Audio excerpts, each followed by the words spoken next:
Why most startups fail. Why do most startups fail?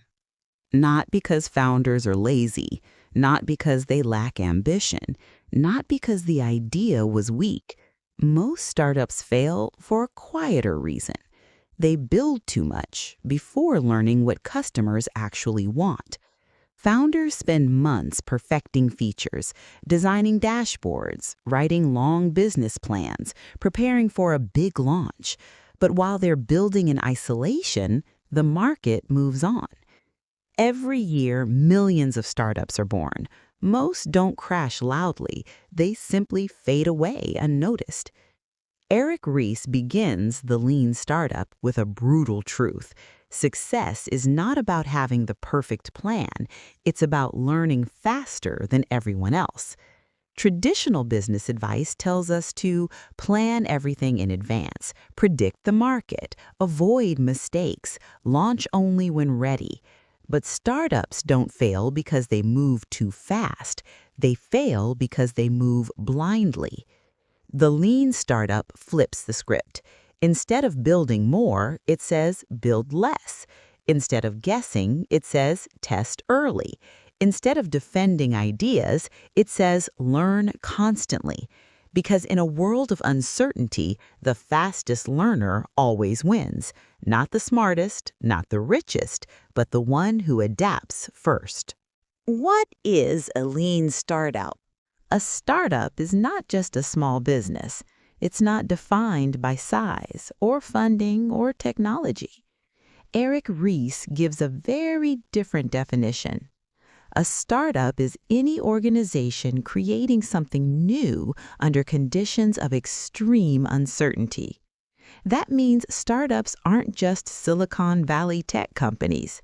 They include small local businesses, online creators, new apps and platforms, corporate teams launching new products, even solo founders testing an idea. What they all have in common is uncertainty.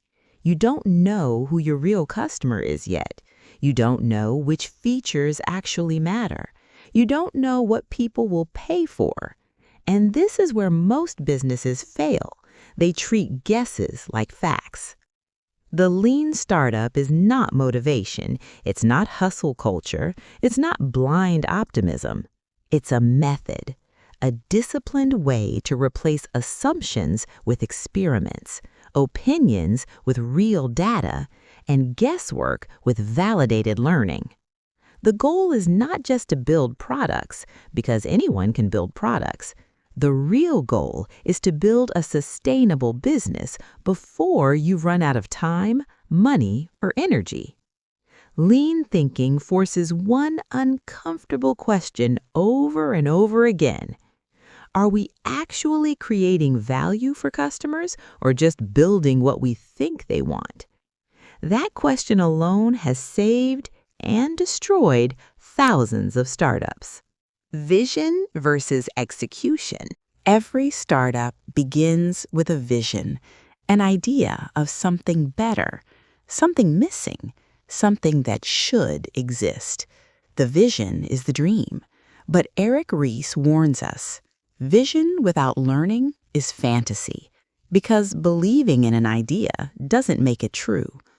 This is where the lean startup introduces a crucial distinction. Vision is what you believe should exist. Strategy is how you test whether it actually should. The vision stays steady. It's your why, your long-term belief about the future. But the strategy must remain flexible. It's allowed and expected to change. This is where many founders struggle. They confuse execution with progress. They fall in love with building more features, perfecting design, polishing details, working longer hours. But effort is not evidence. Customers don't care how hard you worked. They don't reward intention. They care about one thing. Does this solve my problem? A startup that refuses to test its assumptions doesn't protect the vision, it endangers it. The lean startup flips the mindset. You don't abandon the vision when something fails. You adjust the strategy to protect it. Testing is not doubt, it's discipline. And learning faster than competitors is what turns vision into a real business. The build, measure, learn loop. At the heart of the lean startup is one simple loop that changes everything. Build, measure, learn. This loop replaces long business plans, detailed forecasts, and months of blind execution. Traditional thinking says, let's build the full product, perfect every feature, then launch and hope customers love it. Lean thinking says something very different. Let's build the smallest thing possible and learn as fast as we can. Not to impress, not to be perfect, but to test one question. Does this create value for the customer? Every loop is an experiment. You build a small version, a prototype, a landing page, a simple feature. Then you measure, not with opinions, not with excitement, but with real data. Do people use it? Do they come back? Do they pay? Then comes the most important step, learn. You ask, what did we learn? Were our assumptions right or wrong? Should we continue or change direction? This loop repeats again and again. Each cycle removes uncertainty. Each cycle sharpens the product. Each cycle saves time and money.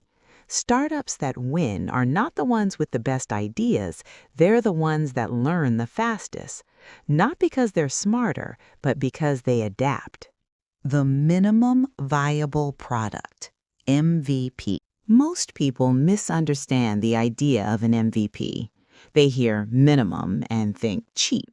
They hear viable and think unfinished, but that's not what an MVP is. An MVP is not about cutting corners. It's about cutting uncertainty. Eric Ries defines an MVP as the smallest experiment that allows you to learn the most with the least amount of effort. The purpose of an MVP is not to impress users. It's to test a belief. A belief like, people have this problem. They care enough to try a solution. They're willing to pay for it. An MVP can take many forms. It could be a simple landing page explaining the idea, a short demo video showing how it would work, a manual service done by hand, or a rough prototype with one core feature. What matters is not the polish. What matters is the learning. One of the most famous examples is Dropbox. Before writing complex code, they didn't build the product. They built a 3-minute video. That video showed how Dropbox would work and asked a single question. Do people even want this? The answer was clear. Thousands signed up overnight. That validation saved years of work and millions of dollars. This is the real power of MVPs. They save time, they save money, and most importantly, they save founders from building something no one actually needs. Learning versus vanity metrics. Not all growth is real growth. Some numbers make you feel successful without actually making you successful.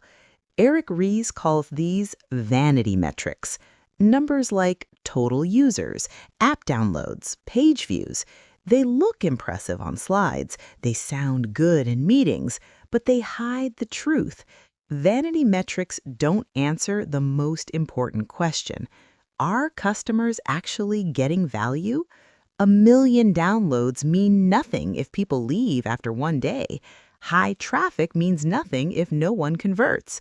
Lean startups care about learning, not applause. That's why they focus on actionable metrics, metrics that change behavior, metrics that guide decisions, like retention. Do users come back? Conversion. Do they take the next step? Engagement. Do habits actually form? These numbers force honesty. They tell you what's working, what's broken, what to fix next. The goal is not to look successful. The goal is to be successful. And if a number doesn't help you decide what to build next, it doesn't matter. Validated learning. In a startup, progress isn't measured by revenue. It's not measured by funding, and it's not measured by headlines. The true unit of progress is validated learning. Validated learning answers one simple question. Did this experiment teach us something real? Not opinions, not guesses, not hope. Real insight backed by evidence. Startups don't exist to execute plans. They exist to learn. Learn who the real customer is, which problem actually hurts, which solution truly works. Every feature you build is a belief. Every launch is a test. Every result is feedback from reality. If the data proves your assumption wrong, that's not failure, that's progress. Because learning fast means wasting less time. And if you're not learning, you're not building a startup. You're just staying busy and slowly running out of runway. Lean startups treat everything as a hypothesis. Build to test, measure to learn, decide with clarity. The pivot, change without failure. Pivoting is not quitting. It's not giving up. It's not starting over. A pivot is changing direction without abandoning the destination. In the lean startup, a pivot happens when reality speaks and smart founders listen. When data contradicts your assumptions, customers behave differently than you expected, learning reveals a better path forward. Ignoring these signals feels safe. Listening to them feels uncomfortable, but progress lives in discomfort. Instagram didn't begin as a photo app. It started as a location-based check-in product until data showed one thing clearly. People cared about photos, nothing else. Twitter began as a podcast platform. Users didn't want podcasts. They wanted short updates. The product changed. The vision stayed. Great startups respect feedback. Ego-driven startups defend bad ideas. The real danger is not pivoting too early. It's pivoting too late after time, money, and trust are gone. So the real question is not, should we pivot? It's, are we brave enough to accept what we've learned, even when it challenges our identity? Continuous innovation. Lean startup thinking doesn't end at launch. In fact, that's where it truly begins. Launching a product is not the finish line. It's the start of learning at scale. Markets evolve. Customer needs shift. Technology moves faster than plans, and this is where most companies fail. Not because they lack resources, but because they stop experimenting. Eric Ries makes a critical point. Startups win not because they're small, but because they adapt. Big companies lose because success makes them comfortable. Processes become rigid, decisions slow down, risk is avoided. The lean method flips this script. It creates a system where innovation happens continuously, without chaos, without guesswork, without betting everything on one idea. Small experiments, fast feedback, smart decisions. The companies that survive long-term are not the biggest. They're the ones that never stop learning. Why speed matters more than perfection. Perfection is not a strength. It's a delay. And in startups, delay is dangerous.